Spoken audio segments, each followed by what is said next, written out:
నమస్తే. ప్రస్తుతం మనము నార్సింగ్ పిఎస్ దగ్గర ఉన్నాము. ఏఐసిసి కార్యదర్శి, మాజీ ఎమ్మెల్యే సంపత్ కుమార్ మీద గత కొన్ని రోజుల నుంచి సోషల్ మీడియాలో ఒక చర్చ జరుగుతున్నది. ఒక మహిళా ఉద్యోగిని బెదిరించినట్టు కూడా. సో ఆరోపణల మీద ఇవాళ కంప్లైంట్ ఇవ్వడానికి వచ్చారు. మాట్లాడే ప్రయత్నం చేద్దాం. ప్రస్తుతం మనతో పాటు. సో గత 15 రోజుల నుంచి కూడా మొత్తం మీరే చర్చనీయాంశంగా మారారు సోషల్ మీడియాలో. ప్రధానంగా బీఆర్ఎస్ సోషల్ మీడియాలో. అంటే ఈ కంప్లైంట్ ఎవరి మీద ఇచ్చారు? మీ మీద వచ్చినటువంటి ఆరోపణలకు మీరు ఇచ్చే క్లారిటీ ఏంటి? శ్రీశైలం గారు, మీ ప్రశ్నలోనే సగం జవాబు ఉంది. బీఆర్ఎస్ పార్టీకి సంబంధించిన పెయిడ్ సోషల్ మీడియా వాళ్ళ సొంత పత్రిక అయినటువంటి నమస్తే తెలంగాణ తప్ప ఎక్కడ కూడా ఒక్క ముక్క కూడా సంపత్ కుమార్ క్యారెక్టర్ గురించి కానీ సంపత్ కుమార్ మీద ఆరోపణ 35 సంవత్సరాలు లేకుండా బతికిన, జోబులో డబ్బులు లేకపోయి ఉండొచ్చు, పెద్ద స్థాయిలో ఉండకపోవచ్చు, కానీ ప్రజల్లో కానీ పార్టీలో కానీ పార్టీకి సేవలో కానీ ఈరోజు జాతీయ స్థాయిలో ఏఐసీ సెక్రటరీని ఒకసారి శాసనసభ్యుడిగా పనిచేసిన అటువంటిది వాళ్ళని ఎప్పుడు గట్టిగా ఎదిరించినా, ఎప్పుడు గట్టిగా ప్రశ్నించినా, వాళ్ళు చేసే పనికిమాల పనులకు ఎప్పుడు కౌంటర్ ఇచ్చినా ఏదో ఒక రకంగా ఇబ్బంది పెట్టాలని చూసి మొన్న జరిగిన ఒక చిన్న సంఘటనను మా లోకల్ అలంపూర్ నియోజకవర్గానికి సంబంధించిన వాళ్ళకు 8 లక్షల రూపాయలు ఇవ్వాల్సినటువంటి కంపెనీకి బీదోళ్ళు 8 లక్షల రూపాయలు ఇవ్వకుంటే ఇబ్బంది పడతారు, లక్షలు పెండింగ్ పెట్టకండి, ఎక్కడి నుంచో వచ్చి బతుకుతున్నారు, మా వాళ్ళని ఎందుకు ఇబ్బంది పెడతారు అంటే దాన్ని కాస్త 8 లక్షలు 8 కోట్లుగా చిత్రీకరించి నమస్తే తెలంగాణలో ఒక ఆర్టికల్ రాసి ఆ ఆర్టికల్ బేస్ చేసుకొని వాళ్ళ పెయిడ్ అయిన ఛానల్ అయినటువంటి ట్విట్టర్ తెలుగు స్క్రైబ్లు వేసి ఆ తెలుగు స్క్రైబ్కి అటాచ్ ఉన్నటువంటి 30-40 కేటీఆర్ కనసైగల్లో పనిచేసే ఈ యూట్యూబ్ ఛానళ్ళు మీరే చెప్పినారు, యూట్యూబ్ ఛానళ్ళు బీఆర్ఎస్ ప్రేరేపిత యూట్యూబ్ ఛానళ్ళు ఆ వ్యక్తిత్వ హననానికి పాల్పడినాయి. కొంతమంది సంపత్ కుమార్ ఏం చేయకపోతే అంటే నిప్పులేందే పొగరాదు అన్నట్టుగా సంపత్ కుమార్ పాత్ర లేకపోతే ఎందుకు ఆ మహిళా ఉద్యోగి ఆడియో బయటకు వస్తుంది, ఎందుకు ఆ చర్చ జరుగుతుంది అనేది ఒక ప్రశ్న వస్తున్నది. దీని మీద ఏం క్లారిటీ ఇస్తారు? 100% మహిళా ఉద్యోగ పురుష ఉద్యోగ ఏ ఉద్యోగినైనా కానీ బరాబర్ అడుగుతాం. మా ప్రభుత్వం కాంగ్రెస్ ప్రభుత్వంలో న్యాయంగా ధర్మంగా ఒక అధికారి ఎవరికైనా ఏమైతే విషయాలు ఇవ్వాలనో అవి ఇవ్వలేదు, ఇవ్వకపోవడమే కాకుండా విచ్చలవిడిగా మాట్లాడుతుంది, అడమెంట్గా మాట్లాడుతుంది. కనుక అమ్మా ఇవ్వాల్సిన ధర్మం ఉంది, ఆ డీటెయిల్స్ ఇయ్యి అన్నాం. 10 సార్లు పోయినా కానీ ఏం చేసుకుంటూ చేసుకోపో, ఏం పీకుంటో పీకపో అని మహిళా యుండి కూడా మాట్లాడితే తప్పులేదు, ఇట్లా చేయడం మంచి పద్ధతి కాదమ్మా అని హెచ్చరించినాం. ఎస్, ప్రజలకు సేవ చేయనప్పుడు ఎవరినైనా అడిగే హక్కు ఉంది, అది సిటిజన్ ఆఫ్ ఇండియా, అది కాంగ్రెస్ పార్టీ నాయకుడిగా అదే అడిగినాం. దాన్ని చిలువలు పొలవలు చేసి బెదిరించినట్టు ఒక్క ముక్క చూపించండి. సంపత్ కుమార్ 10 రూపాయలు అడిగినట్టు ఒక్క ముక్క ఎక్కడైనా చూపించండి. అట్లా క్యారెక్టర్ కొరకు బతికిన వాళ్ళం. అదే క్యారెక్టర్ లేకపోతే వాళ్ళు 30 కోట్ల రూపాయలు ఇస్తామన్నారు, పార్టీ చేంజ్ చేయమన్నారు, 420 కోట్ల మా తుమ్మిళ్ళ కాంట్రాక్ట్ ఇస్తామన్నారు, తృణప్రాయంగా లేదని చెప్పి కాంగ్రెస్ పార్టీలో దట్ ఈజ్ మై క్యారెక్టర్.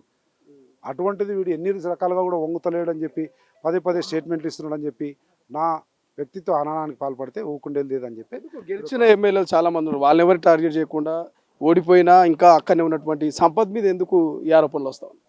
మీరే సాక్ష్యం. ఓడిపోయిన ఎమ్మెల్యే గెలిచిన ఎమ్మెల్యేలు కొందరు మాట్లాడతలేదు, కానీ నా బాధ్యత, పార్టీ నాకు ఏఐసిసి కార్యదర్శి పదవి ఇచ్చింది, గౌరవ ముఖ్యమంత్రి గారు మా పిసిసి అధ్యక్షుల వారు టైం టు టైం ఏదైనా విషయం మీద మాట్లాడుతూ నాకు చెప్తున్నారు, ఆ విషయం మీద నేను మాట్లాడుతూ ఉంటా.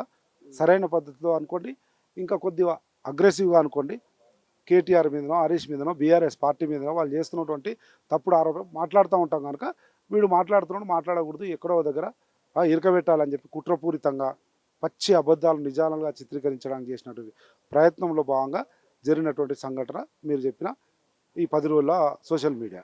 అందుకే ఇసుంటి ఒక్క సంపత్ కుమార్ కాదు, కాంగ్రెస్ నాయకులు ఎవ్వరు వాళ్ళని తప్పుపట్టినా, ఎవ్వరు వాళ్ళని విమర్శించినా, నన్ను ఎట్లయితే శాసనసభలో ఎమ్మెల్యే ఉన్నప్పుడు మెడబట్టి గెంటేసి నా సభ్యత్వాన్ని రద్దు చేసినంత మాత్రాన నేను ఆగుతా అనుకున్నారు. ఆగేది లేదు, ప్రజల పక్షాన బరాబర్ మాట్లాడతామండి. ఇప్పుడు అట్లా మాట్లాడినంత మాత్రాన ఏదో ఇటువంటివి చేస్తే తగ్గుతాడేమో అని అనుకో, తగ్గేదే లేదు, ముందుకు పోయేదే ఉంటుంది. రేవంత్ రెడ్డి నాయకత్వంలో ప్రజాపాలన ముచ్చటగా ముందుకు పోతున్న సందర్భంలో పార్టీ ప్రతినిధిగా, పార్టీ నాయకుడిగా మాట్లాడుతూనే ఉంటాం, వాళ్ళని ఎదిరిస్తూనే ఉంటాం, వాళ్ళు చేసే పనికిమాలిన పనులను ఎండగడుతూనే ఉంటాం, న్యాయంగా ధర్మంగా జరుగుతున్న ప్రజాపాలనకు అండగా నిలబడతాం. ఎవరి మీద ఫిర్యాదు ఇచ్చారు, అక్కడ నుంచి రెస్పాన్స్ ఎట్లా వచ్చింది పోలీసు నుంచి? బేసికల్గా వ్యక్తులుగా బీఆర్ఎస్ వర్కింగ్ ప్రెసిడెంట్ అయినటువంటి కల్వకుంట్ల తారక రామారావు మీద, ఎందుకంటే ఆయన ట్వీట్లో నన్ను ప్రస్తావించిండు. దాంతోపాటు హరీష్ రావు గారు ప్రెస్ మీట్ పెట్టి ఇదే కాగితం, అడగోలు కాగితం చూపిస్తాడు, ఇగో చూడండి 8 కోట్లు, ఇగో చూడండి 8 కోట్లు అంటాడు. ఏం లొట్టపీసు కూడా లేదు దాంట్లో, చదువుకున్నాడు, బుద్ధి జ్ఞానం ఉండాలనికి. అందుకే హరీష్ రావు మీద, అదేవిధంగా వాళ్ళ స్పోక్స్ పర్సన్ అయినటువంటి క్రిషాంక్ మీద, వీటన్నిటిని ప్రచురించినటువంటి నమస్తే తెలంగాణ మీద, అదేవిధంగా తెలుగు స్క్రైబ్ మీద, తర్వాత వివిధ మీడియా ఛానళ్ళు ఉన్నాయి, వాటి మీద కూడా కంప్లైంట్ చేయడం జరిగింది. ఇంకా కూడా కొంతమంది గల్లీ కుక్కలు కూడా మొరిగినాయి. వీటిని బేస్ చేసుకొని వాళ్ళ కింద ఉండే గల్లీ కుక్కలు కూడా మొరిగినాయి. ఆ గల్లీ కుక్కల మీద కూడా ఇంకా సాక్ష్యాలు తీసుకొని తప్పకుండా వాళ్ళ మీద కూడా చట్టపరంగా చర్య తీసుకొని పోలీస్ స్టేషన్లు ఇస్తాం. అది ఏం జరుగుతుందో చూస్తాం. లేని పక్షంలో కోర్టుకని పోతాం. ఎట్లయితే కానీ న్యాయస్థానికి ఈడుస్తా. లంపూర్ ఎమ్మెల్యే ఇక్కడ ఫిర్యాదు చేయడం యొక్క కారణం ఏంటి? నేను ఇక్కడ వాస్తవ్యుని, మన నివాసం ఎక్కడ ఉంటుందో అక్కడ ఇవ్వాలన్నందుకు. ఎందుకంటే పత్రికలు తర్వాత ఈ సోషల్ మీడియా వీళ్ళందరూ హైదరాబాద్లో ఉంటారు. నేను ఇల్లు కూడా నార్సింగ్ పోలీస్ స్టేషన్ పరిధిలో వస్తుంది కనుక నార్సింగ్ పోలీస్ స్టేషన్ పరిధిలో ఇవ్వడం జరిగింది. అందుకే నార్సింగ్ పోలీస్ స్టేషన్ కాంగ్రెస్ మిత్రులందరితో సంప్రదిస్తే ఏం కాదన్నా పోలీస్ స్టేషన్ ఇక్కడ ఉంది పోదామంటే అందరం కలిసి వచ్చి ఈ ప్రాంత వాసిగా ఇక్కడ ఇచ్చినాం. నిన్న తెలంగాణ భవన్లో ఒక డ్రామా వేసారు. ముఖ్యమంత్రిని ఆ ఆటను విమర్శిస్తూ ఒక మాస్క్ తోటి, దాని మీద కామెంట్ చేస్తారా? టీఆర్ఎస్ పార్టీ పుట్టినప్పటి నుంచి 10 సంవత్సరాలు అధికారంలో ఉన్నప్పటి నుంచి ఈ 2 సంవత్సరాలు అధికారం కోల్పోయిన తర్వాత తెలంగాణ రాష్ట్రం మొత్తం అనుకుంటుంది కల్వకుంట్ల తారక రామారావు కాదు, కల్వకుంట్ల డ్రామా రావారా అని. ఆ డ్రామా రావే ఇప్పుడు డ్రామా రూపంలో ఆయన చెప్పింది ఎవరు వినే పరిస్థితుల్లో లేరు కనుక ఏదో ఒక డ్రామా చేసినా నలుగురు అట్రాక్ట్ అవుతారేమో అని ప్రయత్నం చేసిండు. వాళ్ళు చేసే అనేక ప్రయత్నాల్లో అదొక ప్రయత్నము చేస్తుంటారు. ఇంకా నెక్స్ట్ ఇంకా ఏమేమి ఉందో ఇలా బట్టలు ఇప్పి డ్యాన్స్ చేసినా కానీ ఎవరు తెలంగాణ రాష్ట్ర ప్రజలు నమ్మే పరిస్థితి లేదు. రెండేళ్ళు అయింది.